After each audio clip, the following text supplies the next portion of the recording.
Welcome to the Financial Edge. I'm Erin Kennedy. Recession-proof investing, 4 strategies for navigating market volatility. Today's guest, Chris Hoffman. Chris is the founder of Hoffman Financial Group, an Atlanta area firm that focuses on preparing people for a successful and happy retirement. Chris is also the popular radio show host of Money Unleashed, and Hoffman Financial Group is the official partner of the Georgia Bulldogs. Good to see you. Go Dogs. Wealthy investors know how to navigate this volatility and take advantage of it. Yep. So let's talk this through. First, though, I want to ask you, is cash king? A lot of people assume that during a recession, we should pull our money out and hoard it in our mattress. How do you feel about that? Years ago, I wrote an article in Forbes that was published in Forbes, and the answer was no. Okay. The cash is not king, especially since during recessionary times, there's pressure on the Fed to lower interest rates. So what are you getting?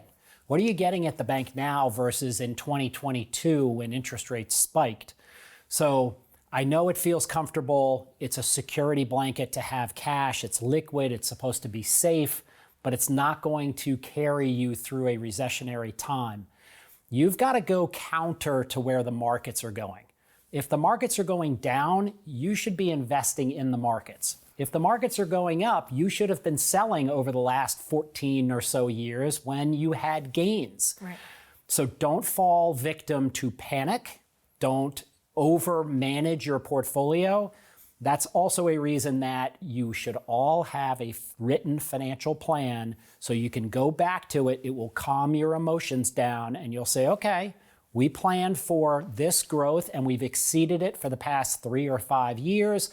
Now it's a year where look at it as an opportunity to reinvest at lower price points. Mm-hmm.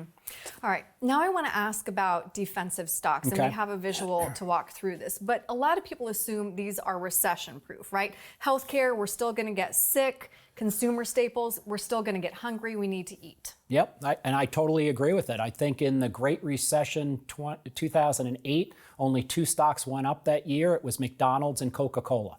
So that gives you an indication of where people go when money is tight. Now, that's not the only stocks that I would consider, and I think this is a good list. You're going to want to basically nudge your portfolio toward stocks that have a lower standard deviation or measure of financial risk. And every financial advisor should be able to let you know what your standard deviation or your maximum drawdown is on your account. Maximum drawdown would be if we go through another Great Recession, would you lose 20% or 30% or 40%? Not only is this a good grouping of stocks to consider, look for dividend stocks. Because if nothing else, even if dividend stocks go down in price, you're using them to pay your bills every month through the income that they generate for you. So stocks can be valuable even during recessionary times. I'm glad you brought that up. You took the words out of my mouth because I wanted to ask you specifically about dividend stocks and other fixed income investments. Yeah, so the aristocrat dividend stocks, they have a track record of 25 years or longer where they've either maintained or grown their dividends. That's a highly reliable income source for you. And you basically now, and I know it's difficult, but take your statements and throw them in the garbage and just rely on the paychecks that they're sending you monthly until we get through this crazy time. All right. And then you touched on this before, even during downturns or especially during downturns, dollar cost averaging. Yep. You should be buying into the market, which comes back to having that plan so that we are not reacting emotionally to the headlines. That's right. Every financial plan should have the ability to take advantage of not just markets that are going up, but take advantage of markets that are going down. Up to this point, what did you see Warren Buffett and Berkshire Hathaway do? Massive amounts of cash that they have been hoarding, waiting for this opportunity to reinvest at lower price points. And we've recommended that to our clients all along. When the market is going up, don't get greedy. Shave some of those gains off the top, put them in lower standard deviation investment products, or put them in products that have no tie to the market. And when the market starts to fall, we start to buy. So it is an opportunity to improve your financial status, and your financial plan should get stronger if you've built your plan to take advantage of both up markets and down markets. Share with me, you're saying again, hogs get slaughtered. Pigs get fat and hogs get slaughtered. I love that one. Don't be a hog. It was a good run for many, many years, and now it's kind of settling back down, and there'll be an opportunity for that massive growth spike again in the future, we hope. But for now, take advantage of it. It's okay.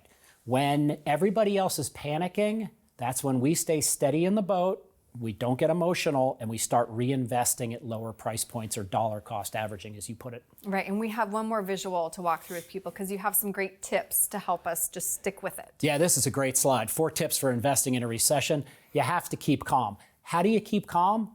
Just look at your financial plan. If you don't have a written plan and you're all over the board and you don't know how your assets are going to behave if the market loses 10, 20, 30%, that can cause you to panic. Right. But if you have a written plan and you are communicating with your advisory team on a regular basis, you should be able to keep calm, steady in the boat, and just manage to the environment that you were faced with. Don't try to time the market. It's time in the market. It's not timing the market. And I didn't create that phrase. That was Warren Buffett. So stay in the market. Do not panic. Do not pull everything out.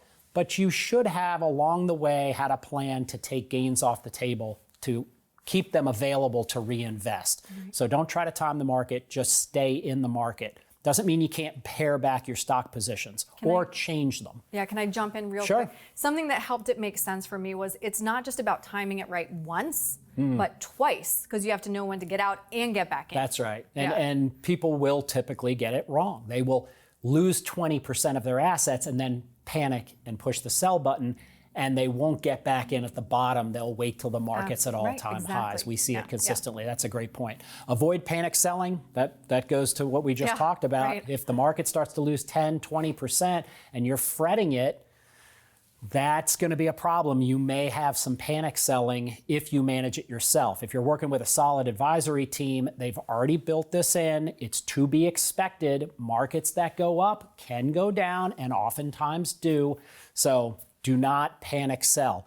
Just stay the course. Look at your financial plan year over year over year. When the market is doing this, going down precipitously, turn off the TV. You can look at your statements, but don't overreact. If history repeats itself, the markets will come back. Do not panic sell, stay the course, and stay glued to your financial plan. And just step up and do more meetings with your advisory team to understand where you are. Right, and just to say this quickly, if you're looking at your plan and you're not comfortable, you are probably not in a risk-appropriate plan, right? That's true. And all of the plans should be able to tell you what your maximum drawdown would be if we went through another Great Recession or COVID crisis. And you should not have any surprises. If the market's down 10, 20%, you should know exactly what your portfolio should have lost during that period of time, if anything at all. So you need to have a plan that has a balance between achieving that growth, and we all want that growth, but protection from the downside. Both, absolutely. Chris, thank you for your time today. My pleasure.